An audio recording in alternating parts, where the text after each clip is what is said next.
दोस्तों स्वागत करते हैं आपका हमारे चैनल एग्जाम सभा में एक बार फिर से। पिछले वीडियो में हमने इसरो का फर्स्ट पार्ट हमने डिस्कस किया था और उसमें जानने की कोशिश की थी कि हिस्ट्री क्या थी हमारे इसरो के बनने की, ठीक है, और स्पेस प्रोग्राम कब से स्टार्ट हुआ और कितने तरह के स्पेस प्रोग्राम लॉन्च किए जाते हैं बेसिकली। जैसे उसमें हमने दो टाइप के स्पेस प्रोग्राम को बताया था, एक आपका कम्युनिकेशन बेस्ड पे और आपका दूसरा रिसर्च बेस्ड पे, ठीक है। तो यहाँ पे आप देख सकते हो कि जब हम आपका 150th year of celebration of Mahatma Gandhi बना रहे हैं और इसको कोलैबोरेट किया गया आपका इसरो के साथ, उसको हम सेलिब्रेट कर रहे हैं। तो यहाँ पे समझने की कोशिश करते हैं कि स्पेस प्रोग्राम का जो सेकंड पार्ट है, ठीक है, तो उसको हम वेल हैंड रिटन नोट्स में पढ़ाऊंगा। तो पहली बात तो इसरो का एक बार फिर से फुल फॉर्म है आपका इंडियन स्पेस रिसर्च ऑर्गेनाइजेशन, और इसरो जो है आपका एक स्पेस एजेंसी है जो कि गवर्नमेंट ऑफ इंडिया के अधीन है, ठीक है। इसका हेडक्वार्टर की बात करें तो ये आपका बेंगलुरु में इसका हेडक्वार्टर मिल जाता है, ठीक है। और Indian national committee for the space research, जिसको इनकॉस्पर के नाम से भी जानते हैं, ये स्टेबलाइज किया गया था बाई जवाहरलाल नेहरू और under the department of atomic energy, जिसको DAE के नाम से जानते हैं, 1962 में किया गया था। कई बार क्वेश्चन तो यहीं से आ जाता है, with the scientist Vikram Sarabhai, और विक्रम साराभाई इसके सेक्रेटरी थे, ठीक है, डिपार्टमेंट ऑफ एटॉमिक एनर्जी जब बनी थी। तो वहीं से स्टार्ट हुआ आपका स्पेस रिसर्च। उसके बाद आपका इनस्कोस्पर ने ग्रीव किया और बिकम द इसरो इन 1969, और इसी के अनुदेशों के अनुसार, इन्हीं के मद्देनज़र 1969 में इनकोस्पर को बदल करके ग्रीव करके 1969 में इसरो नाम रख दिया गया। अब बात करते हैं 1972 की, तो गवर्नमेंट ऑफ इंडिया ने सेटअप किया space commission and the department of space, ठीक है।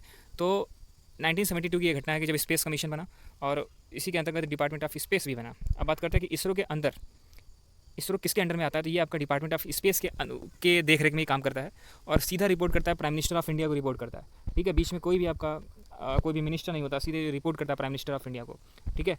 ये आपका फर्स्ट सैटेलाइट की बात करें तो इंडिया ने फर्स्ट सैटेलाइट जो आपका छोड़ा था वो आपका आर्यभट्ट था, और इसको लॉन्च किया गया था सोवियत यूनियन की सहायता से 19 अप्रैल 1975 में।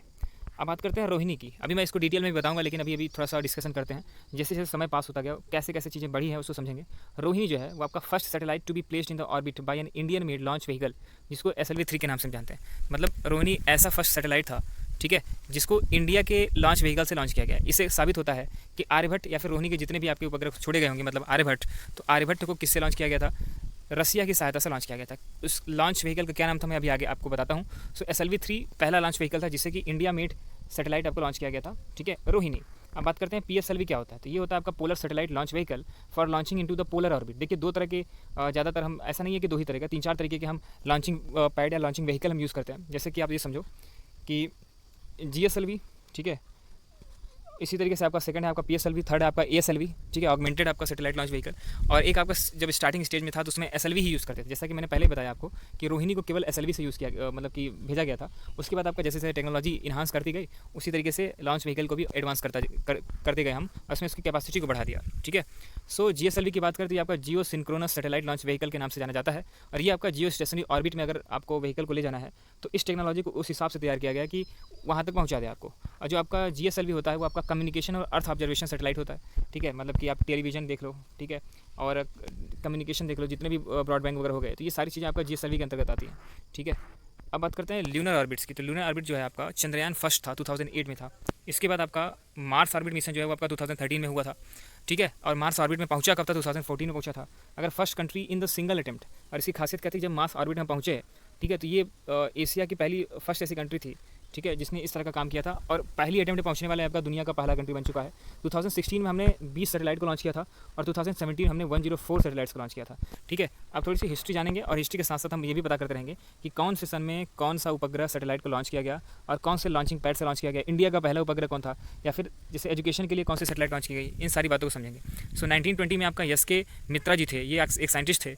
इन्होंने स्टार्ट कर दिया था आपका रिसर्च करना आयनोस्फीयर स्टडी के बारे में, ठीक है, और ये इन्होंने कोलकाता में आयनोस्फीयर स्टडी खूब ढेर सारे रिसर्च किए थे उस पर, ठीक है, एक्सपेरिमेंट भी किया था। इसके बाद समय आता है CV रमन और मेघनाथ साहा का, ठीक है। तो इन दोनों साइंटिस्ट ने मिलकर के ढेर सारा स्पेस साइंस के बेसिस पे काम किया। स्पेस साइंस में इनका योगदान भूलना नहीं चाहिए। इन्होंने साइंटिफिक प्रिंसिपल और एप्लीकेशंस को वहाँ पे रिसर्च के साथ उसको सेटिस्फाई कराया। उसके बाद आपका अगर बात करते हैं कि जब हमारा सैटेलाइट जाना शुरू हुआ, हमने जब सैटेलाइट प्रोग्राम को लॉन्च करना शुरू किया, तो उसमें फर्स्ट सीरीज में जो आपका पहला सैटेलाइट आता है वो आपका आर्यभट्ट आता है, जिसको C1, ठीक है, इंटर कॉस्मोस के से इसको छोड़ा गया था। सैटेलाइट लॉन्च व्हीकल जो होता है वो आपका रसिया की सहायता से छोड़ा गया था, जिसको पहले, ठीक है, सोवियत संघ रूस भी कहा जाता था। तो 1979 में रसिया की सहायता से रसिया के launch vehicle C1 inter Cosmos के द्वारा आर्यभट्ट को लॉन्च किया गया था, ठीक है। ये इंडिया में नहीं लॉन्च किया गया था, समझिएगा ध्यान से। इसके बाद बात आती है भास्कर फर्स्ट की। तो ये आपका फर्स्ट रिमोट सेंसिंग सैटेलाइट है। यहाँ पे समझिएगा, मैंने आपको इस पिछले वीडियो में बताया है कि कितने तरह के सैटेलाइट थे। तो रिमोट सेंसिंग सैटेलाइट अलग होता है, और सबसे पहला रिमोट सेंसिंग सैटेलाइट जो है वो आपका भास्कर फर्स्ट ही है, ठीक है। सो field of the hydrology and forestry, और इसको किन चीज़ों को टैकल करने के लिए बनाया गया था? हाइड्रोलॉजी के रिसर्च के लिए और फॉरेस्ट्री के रिसर्च के लिए बनाया गया था। इसको भी आपका C1 इंटर कॉस्मोस के द्वारा ही लॉन्च व्हीकल के द्वारा ही लॉन्च किया गया था, ठीक है। और इसको कहाँ कौन से पैड से या फिर रसिया के कौन से स्टेशन से लॉन्च किया गया था? तो उसका नाम है वोल्गोग्रेड लॉन्च स्टेशन से, ठीक है। अब बात करते हैं कि ये कौन कौन सी चीज़ों का अध्ययन करता था, जैसे कि आइस मेल्टिंग कैसे होती है उसका स्टडी किया इसने, सी ओशियन साइंस को स्टडी किया, मतलब हाइड्रोलॉजी के बारे में सिंपल सी बात करें, उसको पहले भी मैंने बता दिया कि हाइड्रोलॉजी और फॉरेस्ट्री के बारे में। अब रोहिणी जो सीरीज़ है उसकी बात किया जाए तो 1979 से शुरुआत हुई इस सीरीज की, अलग अलग सीरीज में इसके अलग अलग व्हीकल्स जाते रहे। सो इसको श्रीहरिकोटा से लॉन्च किया गया, इसको SLV-3 लॉन्च व्हीकल से लॉन्च किया गया था। मैंने पहले बताया SLV-3, ASLV, PSLV, GSLV, ये अलग अलग आपकी सीरीज है जो लॉन्च व्हीकल्स हैं। तो ये अनसक्सेसफुल रहा था। रोहिणी का जो फर्स्ट आपका SLV-3 से छोड़ा गया था उपग्रह, ये अनसक्सेसफुल रहा। इस श्रेणी में कुल मिला के रोहिणी के 4 आपके सेट छोड़े गए, इसमें से फर्स्ट और थर्ड जो था वो अनसक्सेसफुल था, सेकंड और फोर्थ जो था वो आपका सक्सेसफुल था। ये इंडिया का फर्स्ट सक्सेसफुल फ्रॉम इंडिया, ये इंडिया से के श्रीहरिकोटा से छोड़ा जाने वाला पहला आपका सैटेलाइट था जो कि सक्सेसफुली उसको लॉन्च कर दिया था, ठीक है। मतलब ये घटना कब हुई थी? 1979 में। इसके पहले जितने भी चीज़ें छोड़ी गई, चाहे वो भास्कर रहा हो और चाहे वो आपका स्टार्टिंग का आर्यभट्ट रहा हो, तो दोनों के दोनों आपका इंडिया से नहीं छोड़े गए थे। तो इंडिया से छोड़ा जाने वाला पहला जो आपका सैटेलाइट था वो आपका रोहिणी था 1979 में, और इसका जो लॉन्च व्हीकल था वो आपका SLV-3 था, ठीक है। अब रोहिणी का डिस्कशन और भी करते हैं। तो RS फर्स्ट 1980 में श्रीहरिकोटा से छोड़ा गया। अब एप्पल की बात करते हैं, तो एप्पल APPLE है, ठीक है। इसका नाम होता है एरियन पैसेंजर पेलोड एक्सपेरिमेंटल, ठीक है। तो ये आपका एप्पल है, और ये जो है 1981 में इस मिशन को लॉन्च किया गया, और ये SLV-3 से ही छोड़ा गया था।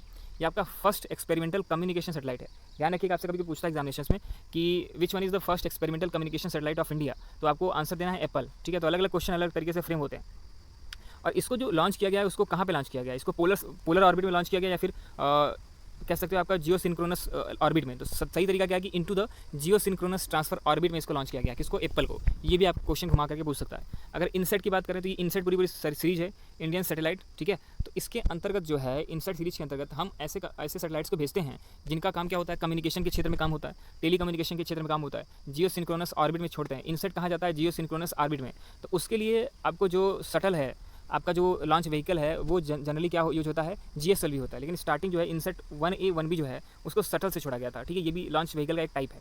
आप समझिएगा कि जैसे टेलीविजन हो गया, टेली कम्युनिकेशन हो गया, ये सारी चीज़ें आपको इनसेट कवर करता है, और ये आपका जियो सिंक्रोनस ऑर्बिट में ही जाकर के टिक जाता है। अब बात करें कि जो इनसेट फर्स्ट 1A था वो आपका सक्सेसफुली नहीं हुआ था, तो इनसेट जो 1B है वो आपका 1983 में शटल के द्वारा GSO मतलब जियो सिंक्रोनस ऑर्बिट में इसको लॉन्च किया गया। अब बात करते हैं एक अगले सीरीज की जिसको हम स्रॉस फर्स्ट के नाम से जानते हैं। ये आपका 1987 में लॉन्च किया गया था। इसमें 1 से लेकर के 4 तक सीरीज बनी थी, जिसमें से थर्ड और फोर्थ ही आपका सक्सेसफुल हुआ था। और स्रॉस फर्स्ट को ध्यान समझिएगा, जो स्रॉस फर्स्ट 1987 में लॉन्च किया गया था, इसको लॉन्च करने के लिए जिस व्हीकल का इस्तेमाल किया था वो अब अलग है। तो ASLV D1 D2 D3 D4 4 इसकी सीरीज थी, ठीक है। D1 D2 आपका अनसक्सेसफुल रहा, D3 D4 आपका सक्सेसफुल रहा। तो फिर से समझने वाली बात आ गई कि स्रॉस किस लॉन्च व्हीकल से छोड़ा गया? तो ऑगमेंटेड सैटेलाइट लॉन्च व्हीकल से। अब बात करते हैं इंडियन रिमोट सेंसिंग सैटेलाइट्स की। देखिए अब सेकंड टाइप की सैटेलाइट की बात कर रहा हूँ। इनसेट सैटेलाइट की मैंने बात कर दी। तो इनसेट को कहाँ पे छोड़ा जाता है? जियो सिंक्रोनस में। इसको कैसे छोड़ा जाता है? आपका शटल से छोड़ा जाता है, या फिर जो आपका PSLV जो GSLV होता है उससे छोड़ा जाता है। लेकिन IRS जो होता है, मतलब इंडियन रिमोट सेंसिंग सैटेलाइट होता है, इसको हमेशा PSLV से छोड़ते हैं। देखिएगा ध्यान से, ये इंटरेस्टिंग चीज़ है, इसको समझ में आता है तो अच्छी बात रहेगी आपके लिए। इसको अर्थ के ऑब्जर्वेशन के लिए लॉन्च किया जाता है, मतलब कि जैसे ज़मीन के अंदर क्या संभावनाएं हैं, ठीक है। और ये कह सकते हैं कि माइनिंग करने के लिए कौन सी जगह सूटेबल रहेगी, ठीक है, या फिर बहुत सी चीज़ें हैं, ठीक है। उसका एप्लीकेशन है, आप इसको देख सकते हो। इसको IRS जो फर्स्ट था, इसको रसिया की मदद से उसी के लॉन्च पैड से छोड़ा गया था, जिसका नाम है बैकोनूर, ठीक है। तो बैकोनूर से छोड़ा गया था 1988 में, ठीक है। अब बात करते हैं मेटसेट की, मतलब इंपॉर्टेंट चीज़ों की बात कर रहा हूँ। लास्ट में एक लिस्ट प्रोवाइड करूँगा, उसको आप क्या कर सकते हो, उसका स्क्रीनशॉट ले सकते हो। मैं उसको पूरा डिस्कस नहीं करूँगा, ठीक है। जो मेटसेट है वो आपका जब 2002 में छोड़ा गया था तो उसका नाम मेटसेट था, लेकिन बाद में 2003 में आप जानते हो कि इंडिया भारतीय मूल की कल्पना चावला जो गई थी, ठीक है, वो आपके अपने अंतरिक्ष यात्रा पे, तो लेकिन वापस नहीं आ पाई, तो वो बड़ा दुखद था। तो इंडिया ने उनके सम्मान में कल्पना फर्स्ट इसका नाम रख दिया। तो अब मेटसेट का नाम कल्पना फर्स्ट हो गया 2003 में। तो फिलहाल इसको दोनों नाम से ही आप समझिएगा। और इसको लॉन्च पैड जिससे लॉन्च व्हीकल से छोड़ा गया था उसका नाम है PSLV C4 सीरीज, ठीक है। ये आपका श्रीहरिकोटा से छोड़ा गया था पहली बात। ये आपका जियो स्टेशनरी है टाइप है, मतलब आपको समझना चाहिए कि जियो स्टेशनरी टाइप है या फिर पोलर ऑर्बिट है। और ये करता क्या है? ये आपका क्लाइमेट हो गया, इन्वायरमेंट हो गया, कम्युनिकेशन हो गया, इन सारी चीज़ों के लिए छोड़ा गया। इसकी ढेर सारी सीरीज आई, ऐसा नहीं है कि एक ही है। इसके बाद आपका एजुसेट 2004 है, तो ये आपका GSLV बेस्ड आपका F01 है, जो कि आपका जियो सिंक्रोनस ऑर्बिट में इसको ले जाकर के स्थापित किया गया है। ये कम्युनिकेशन बेस्ड है, इसको एजुकेशन से रिलेटेड चीज़ों को टैकल करने के लिए बनाया गया, मतलब कि एजुकेशन को डिजिटलाइज करना है, ठीक है, टीवी इंटरनेट के माध्यम से एजुकेशन को आगे प्रॉस्परस करना है, तो उसके लिए इसको छोड़ा गया था बेसिक तौर पे। अगला है आपका हैमसेट 2005। हैमसेट आपका 2005 में छोड़ा गया था, इसको PSLV C6 से लॉन्च किया गया था। ये आपका कम्युनिकेशन बेस्ड आपका सेटेलाइट था, ठीक है। अब यहाँ पे आप बात करते हैं कार्टोसेट, ठीक है। अभी आप इसका नाम काफ़ी सुनते हैं कार्टोसेट का, तो ये 2005 में छोड़ा गया था। इसको भी आपका लॉन्च व्हीकल जो था वो आपका PSLV C6 टाइप था, इसको अर्थ ऑब्जर्वेशन के लिए छोड़ा गया था। कार्टोसेट जो फर्स्ट था वो भी आपका 2005 में सक्सेसफुल रहा। कार्टोसेट सेकंड जो था आपका 2007 में सक्सेसफुल रहा। अब बात करते हैं एस्ट्रोसेट की, जिसको 2015 में छोड़ा गया था। ये आपका PSLV C30 से छोड़ा गया था, और इसको स्पेस साइंस में, आप जानते हो कि स्पेस साइंस की बात करते हैं तो स्पेस में बहुत सी चीज़ें हैं, जैसे कि छोटे छोटे हेवनली बॉडीज़ होती हैं, उनका अध्ययन करने के लिए, और हमारी पृथ्वी की तरफ जो भी चीज़ें आती हैं उनको स्टडी करने के लिए ये सब चीज़ों को आपको लॉन्च किया गया था। अब यहाँ पे आप देख सकते हो कि पूरा एक सीरीज रहेगी, जैसे नीचे से ऊपर तक, ठीक है, ये आपको आसानी से मिल जाएगा। ये तो सबसे पहले आप यहाँ पे देख सकते हो, इसको मैं और जूम करके दिखाता हूँ। आर्यभट्ट जो है, आर्यभट्ट अप्रैल 1975 में है। C1 इंटर कॉस्मोस के द्वारा इसको एक्सपेरिमेंटल तौर पे छोड़ा गया था। फिर उसके बाद सेकंड नंबर पे आपका भास्कर आता है, ठीक है। इसी तरीके से थर्ड नंबर पे रोहिणी 1979 में, जिसको SLV 3 से छोड़ा गया था। फिर रोहिणी सैटेलाइट, इसी तरीके से एप्पल है आपका, ये आपका GSO में लॉन्च किया गया था। इसी तरीके से भास्कर 2 है, इनसेट है, रोहिणी है, इनसेट की सीरीज़ है। फिर स्रॉस की सीरीज़ आ जाती है, IRS की सीरीज़ आ जाती है, फिर स्रॉस की सीरीज़, इनसेट, IRS, इसी तरीके से आपके ढेर सारी चीज़ें मिलती रहेंगी। यहाँ पे पूरा मैं एक बार आपको दिखा देता हूँ, आप स्क्रीनशॉट ले सकते हो ये यहाँ पे, ठीक है।